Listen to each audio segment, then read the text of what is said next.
This is Find Your Magic, where we interview people who have found their gifts and the courage to live into them. I'm Tracy Feldstein, body and wellness engineer and owner of Hello Mellow Natural Skincare. And I'm Jaime Gennaro, consultant and business coach. And each week we talk to entrepreneurs, artists, healers, musicians, and we find out what scares them the most and how they jumped anyway. If you like what you see and hear, please hit like and subscribe and share us with your friends. And in the comments, tell us what you're afraid of so that we can help. And then we'll help you even more when you come to the summit in person, January 7th through 9th in Ojai, California. The link to the information's all below. See you soon.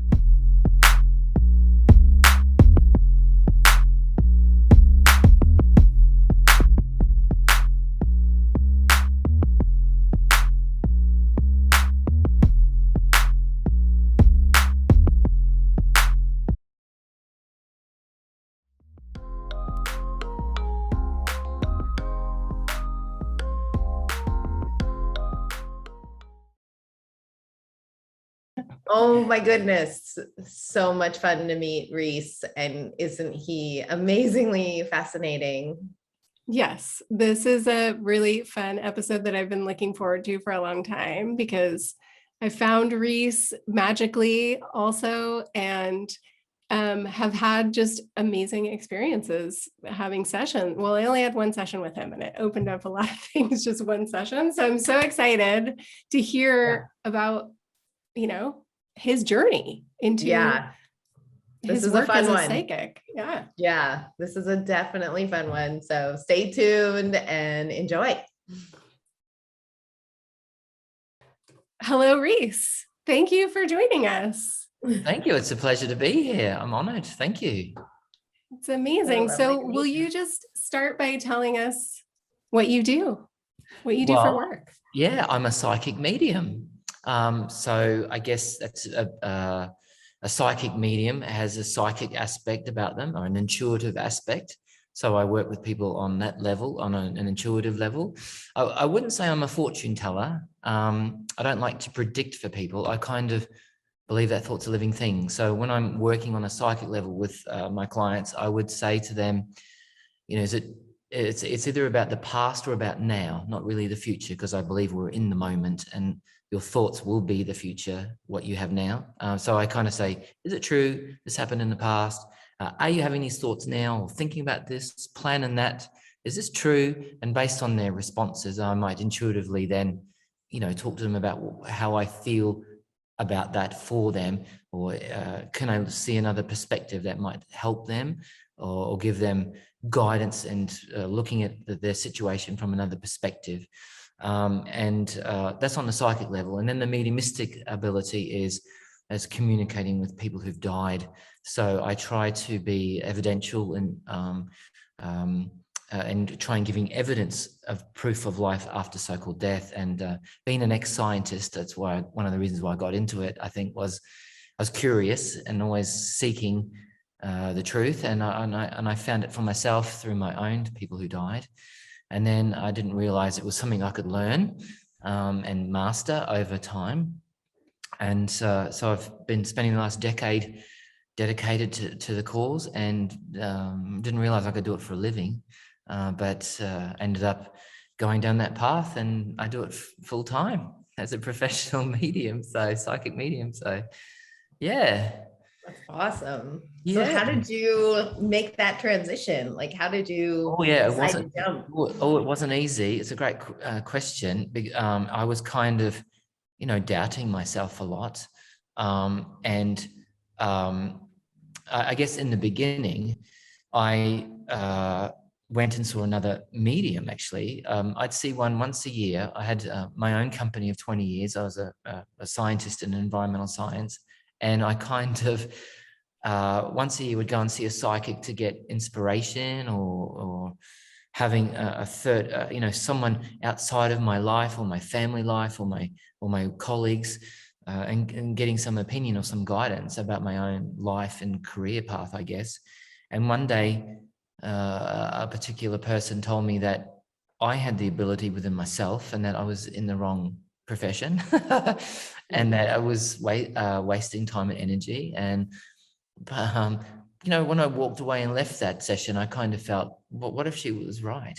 What if this was right? And anyway, she told me to investigate meditation, and that might open a doorway for me. So I was meditating for at least a month, and I was falling asleep and passing out and waking up on the floor at 3 a.m. and thinking, this whole meditation thing's mumbo jumbo, what a waste of time. Because I was such a workaholic, really. I mean, I was doing 90 hours a week in my business life. And I think I had 4 weeks off in the first 8 years of my business. It was crazy. And I thought, people who meditated or read books were boring and had too much time on their hands, at the time. But when you're so entrenched and enslaved in your own world, sometimes you miss the subtle things, So anyway, I was just about to give it up. And one night in a meditation, my grandmother came to me, who had passed. And she wasn't alive during the time of Google, Schmoogle, and internet, and these wonderful things we have now in her time. And I clearly saw her in my third eye, and I could hear a voice in my mind. And I thought, what's happening here? I was very emotional from feeling her and sensing her in the room with me in a meditative state. And then I heard her say, you have to look up this school, you've got to Google it, and you have to go, son, or you'll regret it for the rest of your life. So I went and Googled it, and it was real, right? And this school's called the Arthur Findlay College, and it's around 200 plus years old. It's in the UK in the county of Essex. And it's a metaphysics and psychic mediumship school. It's like Harry Potter for psychics and mediums, right? And I Googled it, and it was real, right? And I had no idea this place existed. I did it because I heard the voice of my grandmother telling me to look it up. This is true. And of course, I thought, well, my grandmother's told me to go. She was like another mother to me in my upbringing. And I had to go because she said if I didn't, I'd regret it. So I did. So I lied to my family and got on a plane and flew there. And that week, not only did it change my life, and I decided to become, vegetarian and stop drinking alcohol and change the way I saw myself in my life. I wanted to do it for a living. And I met the love of my life there as well. So my grandmother was a matchmaker, right?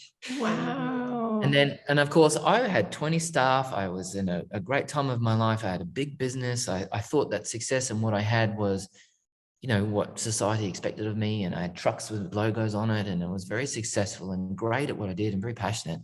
But I wasn't really happy. There was something inside of me that was empty, a little bit. And had all these great things and thought, well, this is it. I've got degrees. I think this is what people expect of me. I'm successful. I have a nice home. I've got a great business, but I still wasn't really fulfilled within myself. And then, so I decided that I want to give mediumship a go. I knew I couldn't do it straight away, but I ended up taking one day a month on a Sunday to do readings and learn to do readings for people. And that ended up being every Sunday of each week. To every Sunday and Saturday of each week over time. And then I had to start taking days out of my work life during the week. But it took around about 5 years to go from 3 degrees, environmental scientist, big company, people and staff, and dwindle that down from 20 staff down to 5, and then down to none, and then me, and then go into mediumship full time. So in a long answer, Tracy, that's where it got me in the end. Wow. Amazing. I mean, what an amazing thing to hear your journey and for others to hear it.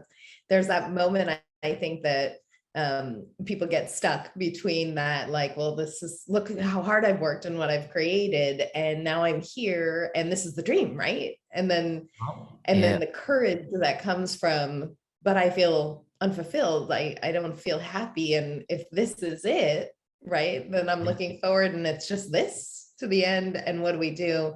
And like what that process looked like for you, it's like, I think the scary is like people think, well, I gotta, sign up for the school and quit my job.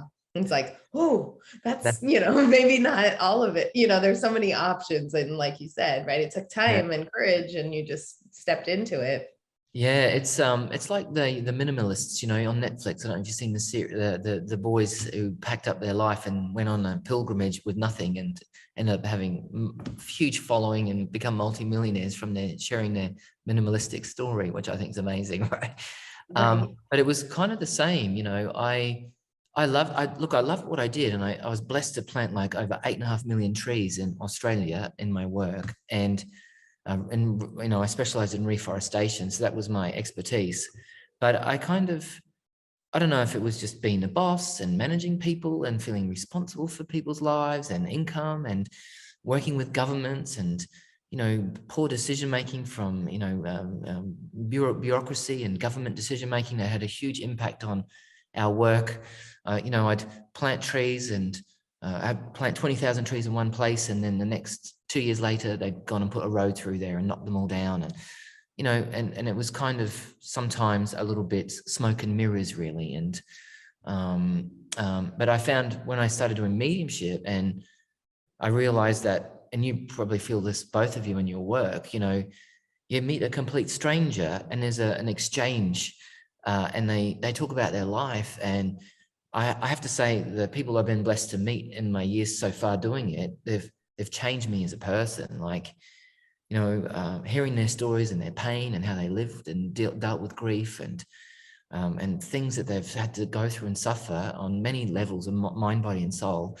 They've just been remarkable people, and they made me realize, like, wow, how fortunate I am to still have the life that I have. And everyone's pain's different, and that taught me a lot about that.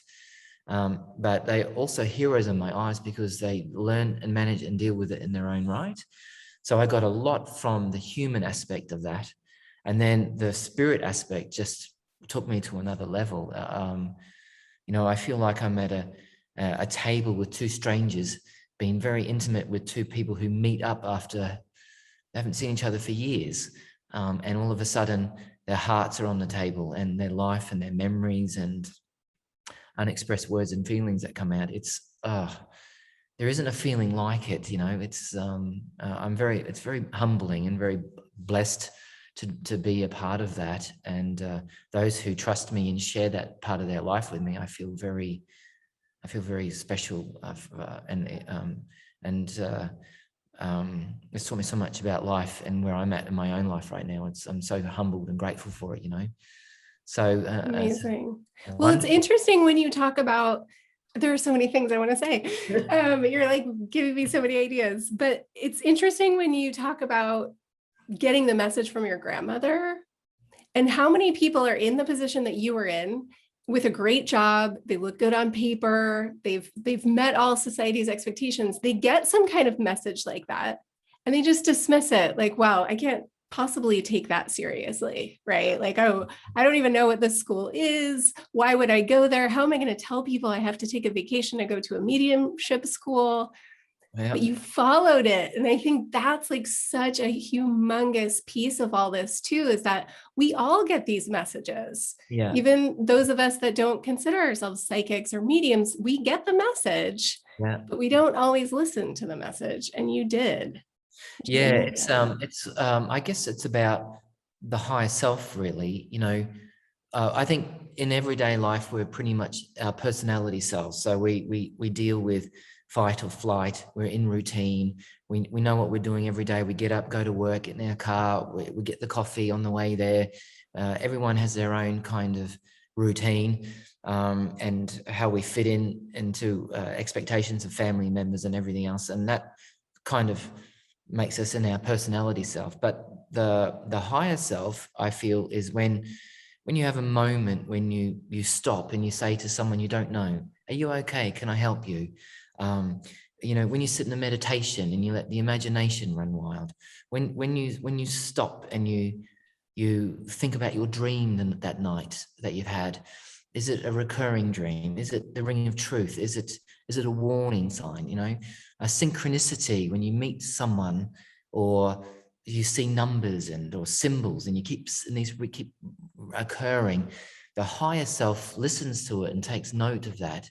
The personality self will miss it, and and if you're overwhelmed and got lots on, and your grief, and you're struggling, or you're not well in the mind, or you're on medication and whatever other influences, different belief systems and religious aspects, food and diet, all these things take place with the physicality.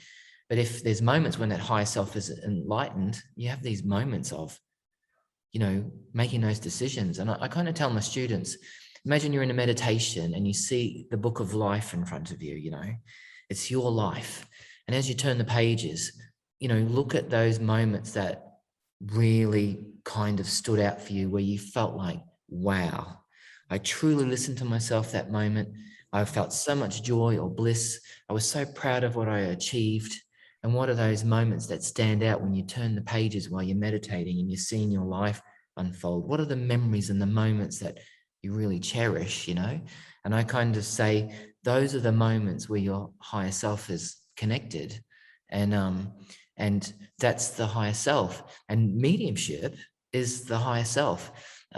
When you act intuitively, when you tell someone you love, hang on a minute, I don't think you should go today in the car, or maybe you should just stay the night and not go home. Maybe if I'll come with you, and just in case, that's when the higher self is kind of activated. And I'm just so glad I listened. Yeah.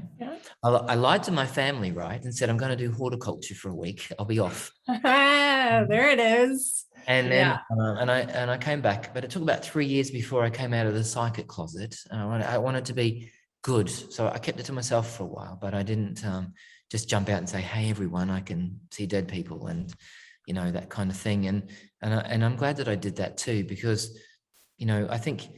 You want to tell people when you're excited about something new, but your loved ones will be the first to challenge you, but when they see a shift and change in you, and they see you having success, then they also can become believers. But we make that fatal mistake sometimes of telling our nearest and dearest of our plans, and sometimes they'll react and say, I'm not sure about this. Do you want to lie down and talk about it? But I think sometimes they're saying, I wish I could be you.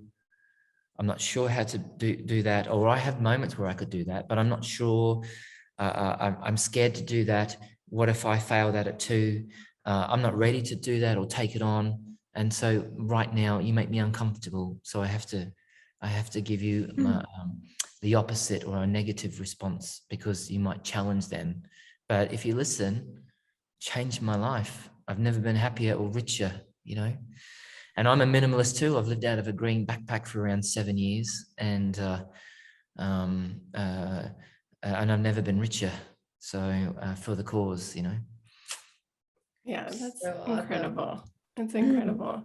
Well, if you're okay with it, I want to share my story of finding you, Rhys, because Absolutely. I feel like it's Okay. synchronistic, and I've seen firsthand how you work as a healer. And I didn't have any experience with psychics before I met you, but I, as you know, was grieving the loss of my mom and was looking for a sign or like something, like, I don't know what I was looking for. I was looking for something.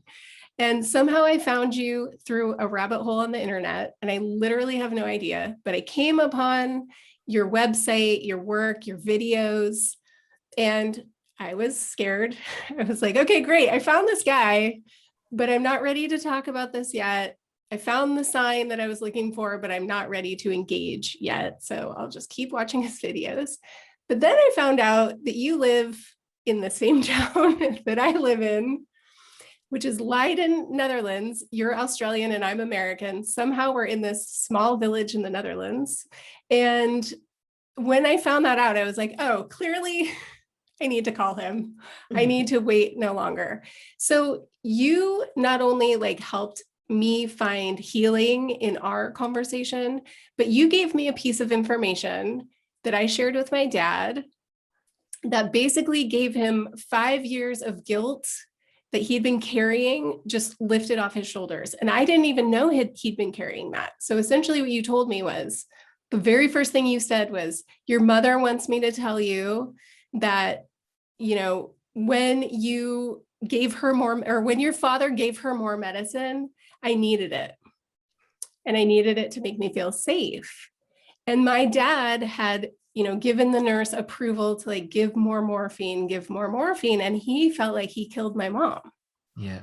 Yeah. And I didn't even know that he was carrying that around until I shared that piece of information with him. And he cried for 15 minutes. Wow. And then it was gone. Like all that guilt was released. So you gave that to my dad before you even talked to him, because then of course I immediately like bought people sessions with you because I was like, this is life-changing. But then you talked to my best friend from growing up who lost her dad recently and had a really tragic, horrible relationship with her dad when he was alive. And I experienced a lot of that. And you told her, and she was not open to talking to a psychic. I had to, try to like smooth the path. But the first thing you told her was that her father was catching up in lost time with his father, who had died when he was 5. And all of a sudden, my friend, who was carrying around all this rage and hatred for her father who had passed away, had no grief even for him. All of a sudden, she thought to herself, oh, he never had a father. No wonder he didn't know how to do this. And just that one piece of information gave her compassion and love for her father. So the thing that what you bring to people as a healer, which I think, some people might have an idea of like what a psychic is or what a medium is. And maybe, that terminology isn't, I don't know, maybe there are people who are close to the terminology, but I think that friend in particular said, I don't care where this information came from. It changed my life. Wow. And I think that's like so powerful. And I'm so grateful to you that you listened to your grandmother and that you followed this path, because I can imagine you're working full time. I can imagine you're changing people's lives at that level every day. And that's amazing. Yeah, I'm so moved by what you just said. I don't make me cry, will you? I was crying when my friend told me that, because I experienced a whole life of her father and the difficulties between them. And the fact that she was so kind of like closed off to it. And then she called me to tell me that, and she was crying and I was crying, and it was incredible. Wow. So, yeah. It's incredible. I think sometimes with spirit, I think they're so intelligent, right, that they sometimes influence me or other mediums even to say things, and it might not make sense to the recipient at the moment, but when they go and talk to other people, all of a sudden there's this, whether it's something they left behind or a memory or a moment or something private even between them and the person who's died, all of a sudden there's a healing that takes place too. So I think they know exactly what to say sometimes, not all the time, but but hearing those two stories is a classic example of they know that you're going to go and see another person, and that person may also get a healing as well. Your job is to not save the lives of everyone, but to plant a seed and to make people, at least one person from an audience environment even, walk away thinking, maybe we don't die, just one. And if you can do that, you've done your job. The fact that I've just felt like I've just changed the lives of 2 people just gives me so much joy. That's what made me get into this. I feel like I'm of service on a higher level than I was with just planting trees, Yeah. I think it's so fun to watch. I mean, as a healer, I'm just kind of sitting back and thinking of that process of learning to trust yourself with something new, and just sort of inviting that in the conversation too, for people that may be listening and be interested in something. It's like, even each time I learn a new form of working with energy or working with, it's like, okay, what am I doing? What am I feeling for? I feel crazy, right? Like, and even the process of like, I think I'm feeling something, and learning to trust yourself on that level is an experience, right? Of those sessions, and like walking away going, people saying, what do you do? Not really sure I can explain it, that kind of stuff. So a great question though, as a medium, because if I generally tell people what I am, I get massive reactions from fear to teasing or skepticism or testing me. They think I talk to dead people and can read their minds. So they kind of put me in the freak zone, you know. So I learned over the years to not focus on what I am, but what I give. And I found intuitively by doing that, my whole life changed as well for the better. Everything got better. My mediumship got better. And I started focusing on 3 to 5 core values about what I give to people. So if someone's in the street or they meet me out somewhere socially, they say, what do you do for a living? Instead of saying I'm the medium and get judgment instantly, I kind of say, well, I help people deal with grief and love and in death. And their first response is, I don't want to talk to you. The first thing they say is, I've got someone I know who could really benefit from you. They've just lost someone they love. Can they see you? Absolutely. But as soon as I say I'm a medium, not interested. It's really fascinating, right? And then another moment might be, what do you do for a living? I'll say, I help people find life purpose, you know, and they're like, what? I just lost my job. I don't know what to do. You know, can I come see you? But as soon as I say I'm the medium, I'm not sure. Yeah. It's really interesting how we judge each other on what we are instead of what we give. And so I really encourage people, if you're, you know, and I'm sure you think the same, that people should be really focused on what they give. And that's where you find true happiness. And ever since I've done that, I don't even see this as a job. I think I'm so lucky to get paid for what I do. I'm the luckiest guy in the world. Because it was interesting, because at the beginning of our session, you said, well, I hope you don't mind if I get a little life coachy. I said, that's my comfort zone. So go for it. Like, I'm happy to get life coached.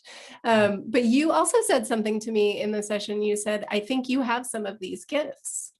And I think for me, Tracy and I have talked about this a lot, like the journey, the reason we're doing this series is because we want to encourage people that when they're feeling fear around these gifts that they feel like they might have, and they're afraid to talk about it because of all the judgments, that there is a way to kind of start to tap into it and start to trust it.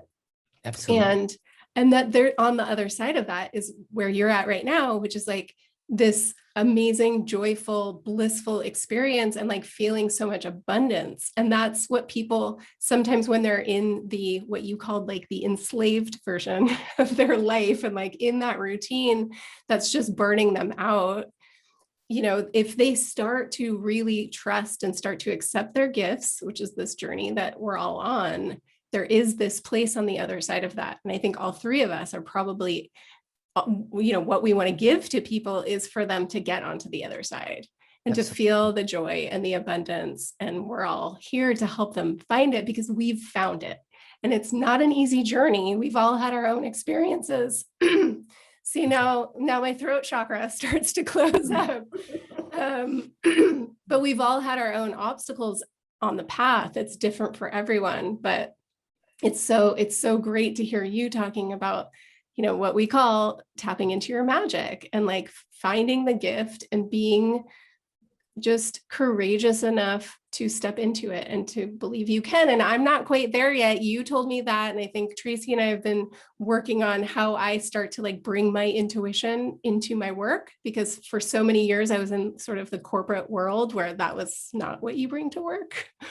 And so to feel like to trust myself and to trust what I bring to clients, which is not like always from my logical brain, because I'm a business coach. Yes. So sometimes I have to say things to them. I'm like, okay, I'm sort of getting this.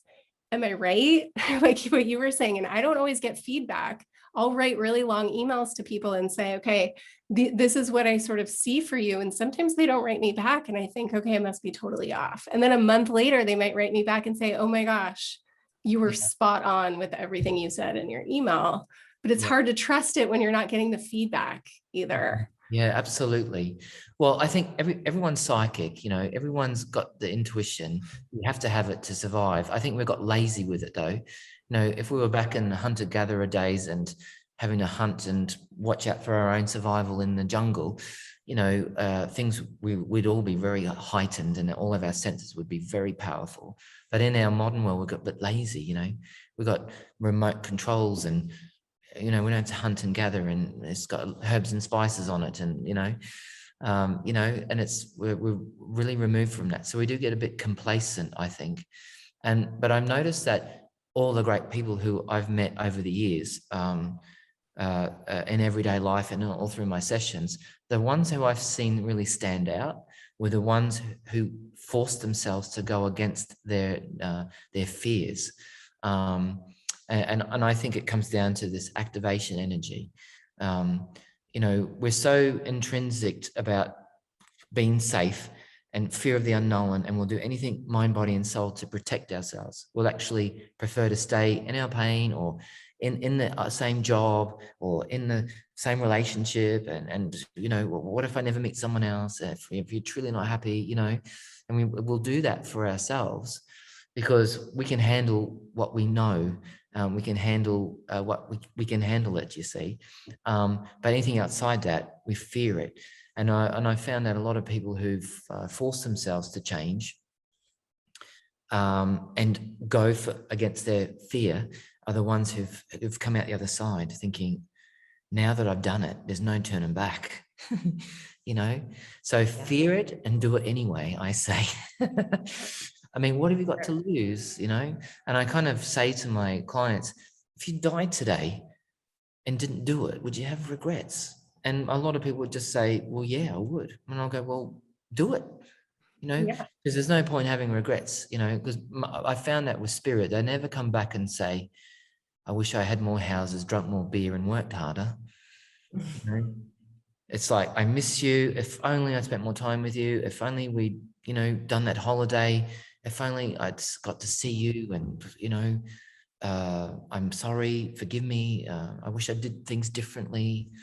It's all about that. It's nothing else materialistic anyway. It's in my 10 years of doing it, I've never had that, I've had one or two say, oh, they didn't get to finish the house or paint the house, it's only minor stuff. It's never the big stuff like that, So I think people need to feel the passion and go for it. And, if I saw you 10 years ago and said that I'd be able to travel the world, work in 12 countries and do this for a living, I would have said never. Yeah. I was entrapped in my own world. I was working 90 hours a week. I employed over 370 people in a 20-year period. I was working pretty much from Melbourne up to the, north coast of Australia, 800 kilometers past Townsville, huge areas, in the car, driving, long days, long reports, it just went on and on and on. Yeah, I had a nice car and I had a nice home. But, this is the thing, right? The average person now spends 56 days a year in their car driving to their job they don't like. Is that, and, people are like, I've got to get back to normal with COVID. I've got to get back to that. I think, no, thank you. I think the universe is showing you that you're forced to have relationships with people and we've forgotten how to do it. Yeah. So I think human nature and Mother Nature's trying to teach us something here. Agreed. So, and there's two types of people, isn't there? You're either my life is this way now because of the virus, or the other person who says, if I really listened to my higher self, I wasn't really happy anyway. So now I can go forward doing something I should be doing or didn't think I could do, but have a go. And I'm surprised, That's what happened to me. I got laid off in essentially March 2020. And then because I was on a Dutch contract, I got severance. So I could inch into a new position, but 100%, that was the end of me realizing like, oh, what am I doing? I was taking the train to Amsterdam every day, which is a 3-hour commute there and back. I was never home to have dinner with my kids. I was missing all the things that I moved to Leiden to find. I moved from the US to kind of have a different lifestyle and to try to make a change. And then I just fell right back into the rat race. And then COVID hit and I was like, oh, awesome. This is exactly what I needed. Because I never would have gotten off the treadmill by myself. And it changed everything for me. And not to diminish the pain and suffering that a lot of people have gone through. But for me, I needed that kind of wake up call to just wake me up from the stupor of just head down, getting through every day without like just not even paying attention to what was going on around me. So it was a blessing for me in particular. It's hard for those people who, have invested and have lost so much in it. But there was a time when I was thinking, well, all right, I'm going away from everything I've ever known here. I sold up everything. I moved to a different country, and no one here. And I'm like, God, why am I here? Why'd you put me here? And about 3 years later, 20 students came and gave me a big bunch of roses and tears and said, you've changed our lives forever. And then I went, okay, now I get it. So I think, how do we feel? What does it teach us? What are we going to do about it? Do we become victims and martyrs, or do we rise above it? And I think that's the test. I think the earth is their playground. I think we come as spirit. I think we've been ordained. I think we kind of, in my work, I've seen, and you might have seen this too with your work, an intergenerational pattern of behavior or similarities.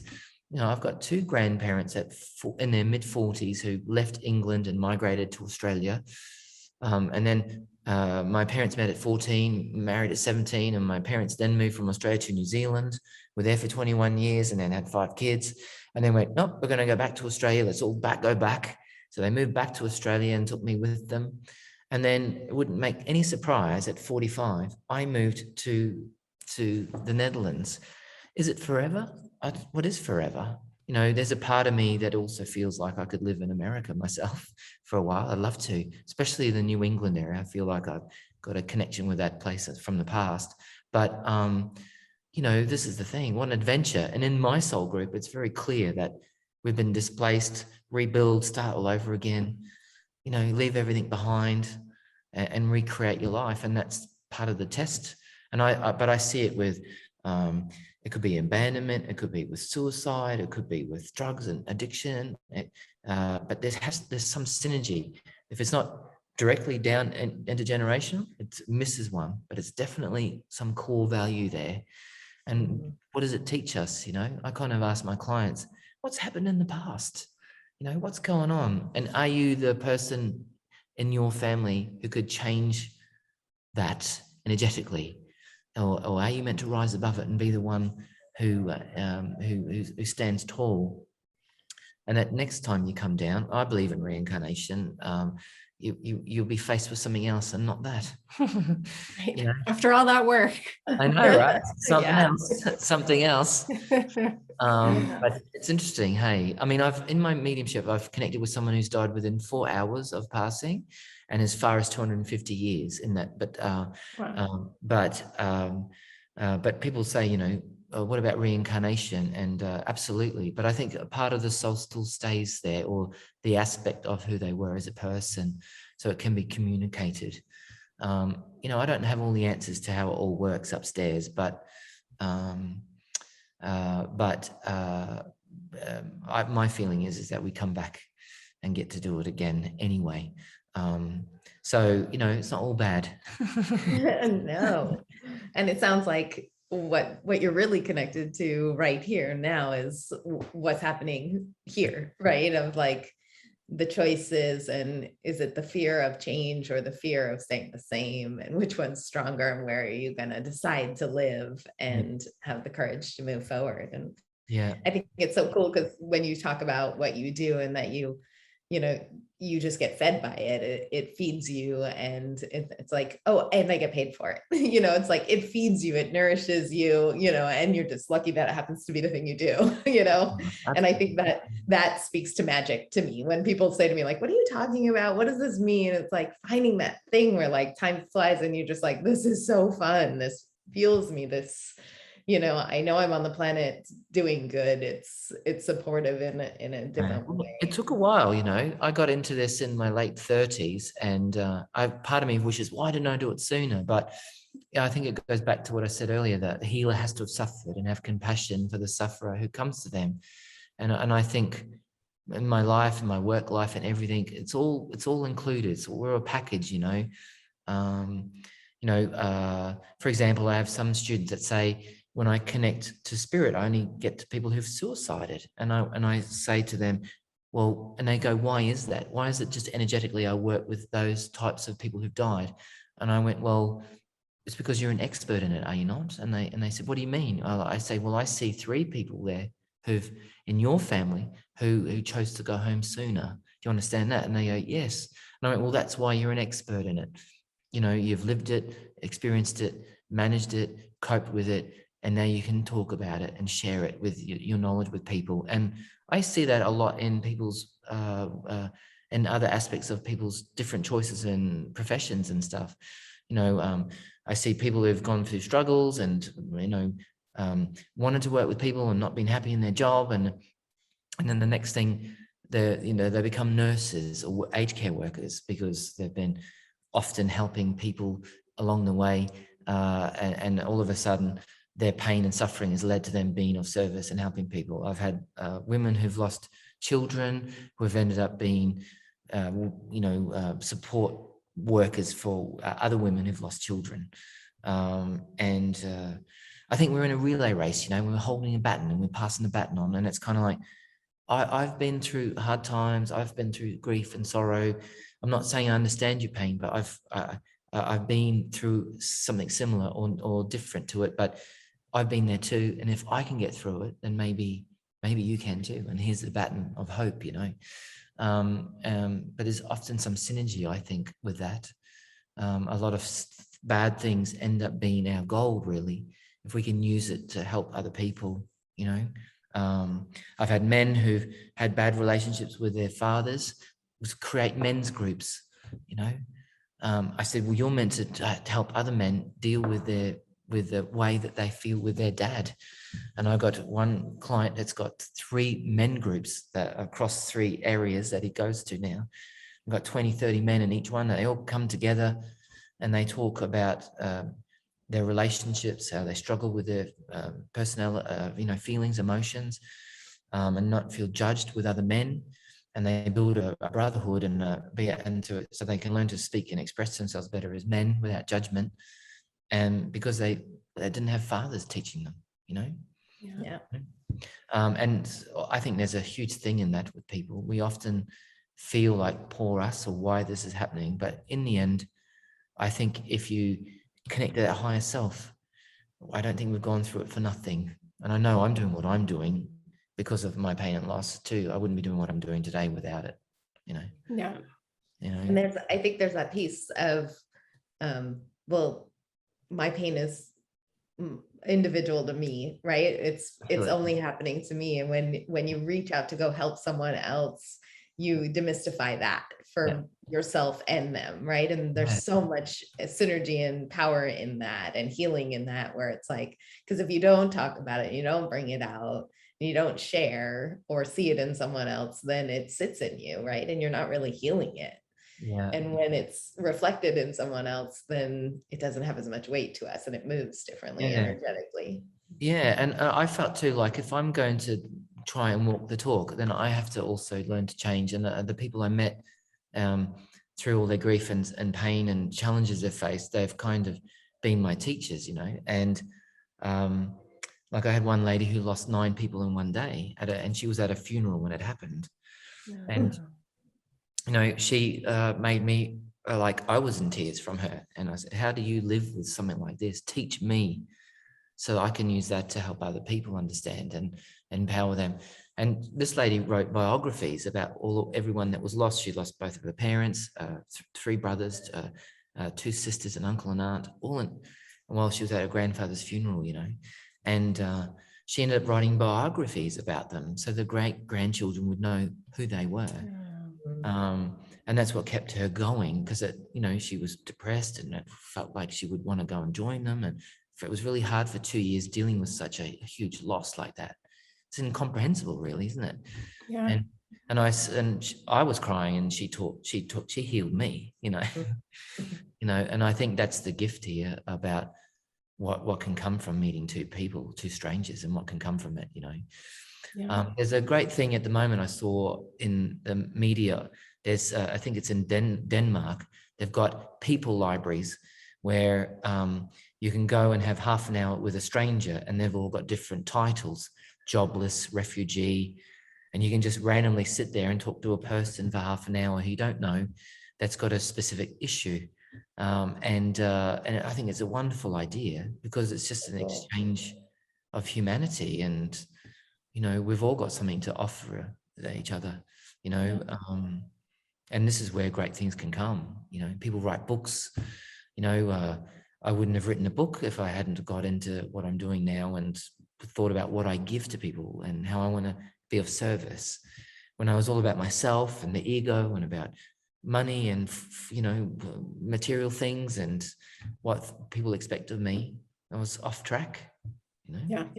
You know, I stopped drinking and become vegan. I've got clearer. I healed myself from illness. When it took me 2 years to look in the mirror and say I love myself, because I didn't. I didn't love myself if I was working 90 hours a week, you know, and not having holidays. You weren't yourself, right? Yeah. You didn't like that version. I was on a right? I was in the personality self. And, you know, I think the greatest thing out of mediumship for me was that first 2 years was, man, I've got to do a lot of work on myself here. Yeah. You know, if I love myself, I'd eat properly. I'd make time for myself. I'd rest. I'd cook good food. I wouldn't employ people who took advantage of me. When I started saying no, life got good. Yeah. You know, it's not being disrespectful or nasty. It's saying, I don't give you permission to influence the image of me. I'm not going to take on what you say about me if I don't think it's true. I'm going to defer it and say, well, I'm sorry you're angry or disappointed, but why do you feel the way you do? Because I don't believe that's true in what you say to me. I'm not going to let that influence me. You know, you're allowed to be upset or disappointed, but how you feel, it's got nothing to do with you unless you think it's true. Yeah. You know, and I'm often trying to give that to my clients as well, because I think it's, you know, self-empowerment is everything. You know, you're the most important person. Yeah, we talk about that a lot, that, you know, your relationship with other people is really about you, right? And their relationship to you is about them. So they can think or feel whatever they want about you, but it doesn't change the way you feel, right? So if you have a lot of hatred for someone, they don't feel that. You're not projecting your hatred onto them. It's only hurting you. It's your pain. And it's important to remember that it like really it's what we feel about people. Yeah, absolutely. Most of my clients are ladies, you know, and I get excited when I get to read for a man because I don't get to read for them often enough, and I'd love to read for more men. But I'm often hearing from women, my life is this way now because of him, or he did this to me. And I have to say things like, well, you waited 13 years too long for him to say he loved you, you know, and you never do that. You give time frames, you know, you have to hold yourself accountable. How someone else feels isn't nothing to do with you. If someone's upset or angry, or they're non-committed, or they go off and do, you know, things like have affairs or whatever, at the end of the day, it's our human nature to go, maybe I wasn't attractive, maybe I didn't give them enough time, maybe I wasn't pretty enough, or whatever. But that's our reason to suffer, which is what people do to keep safe. But I kind of say to these amazing women, no, it's not got nothing to do with you at all, you know. You just waited 13 years too long to get someone to meet you halfway, you know. So be accountable. Give time frames. What's acceptable? You know, 6 months, or, you know. And if you're, you know, I say to lots of ladies in readings, and why wait? Women don't have time to wait if they want children. So you have to be accountable and say to the man, if you're with me for a year and we're not engaged, I'm not your guy. Or if, you know, if whatever it is, if we're not together under the same roof within a year, then I'm not your girl. And if we've been together for 2 years under the same roof and not talking about having a baby, I'm not your girl. And hold people accountable, you know. And then it should fall into place for people. But I just read for these amazing women who at the end of the day aren't taking responsibility for themselves, you know. Yeah. Everyone wants to project and blame someone else. And no, I'm not saying things like, you know, when people cause physical harm and things like that, there's different karma for that. Yeah. You know, choices. that's different. But a lot of it does come back to you and how you perceive your reality. And generally, we have to take ownership. You know. Yes. There's one thing Yeah. I'd love to share with you guys. I'm a big fan of Freud. He wrote a book called Family Romance in 1908. And he said, at some point, there isn't a need for a parent to a child, a teacher to a student, and a therapist to a client. So I might be doing ourselves out of work here, because he says it's time to grow up, you know? And that's an interesting comment, isn't it? And our creator also says, whichever you believe in, I'm not here to change people's belief systems, you know, but I believe in a creator. I call it the divine spirit or God. But at the same time, whether it's Allah, Buddha, Jesus, Krishna, Sai Baba, I think different cultures call it something else, and that's okay. But there's a great example where a child says to the creator, you know, my father demasculated me, burnt my business to the ground and destroyed it. I have nothing now because of him. My life is this way now because of him. And the creator's response is, well, yes, he's burnt your, you know, business down and demasculated you and destroyed your business. And there's karma for that, a price to pay for that. But he has no reason to be in your mind, you know. And that's one of the greatest things I've ever learned in my time here. That why do we veto? We veto some things about the people we love, right? You know, of what they say or do to us. So we'll ignore some things about them, but then we won't ignore some things at all. We'll hold on to it and use it to suffer now for things that are done in the past. So our creator says, why do we veto some things about what mum said or what dad did or brother did this or ex-partner did that or whatever? Why do we ignore some of those aspects? And then some things well, you know what? I'm never going to let that go. I'll never forgive them for that. Or I'm suffering for it now because of what they've done. Why do we do that? And our creator says, if we choose it, if we choose our pain, why can't we also choose to let it go? Right. And that's the greatest thing I've learned in my 10 years of this work. Why are we holding on to something? And, you know, so I say to my clients, are you holding on to this? Is it your real reality here, or is it keeping you safe?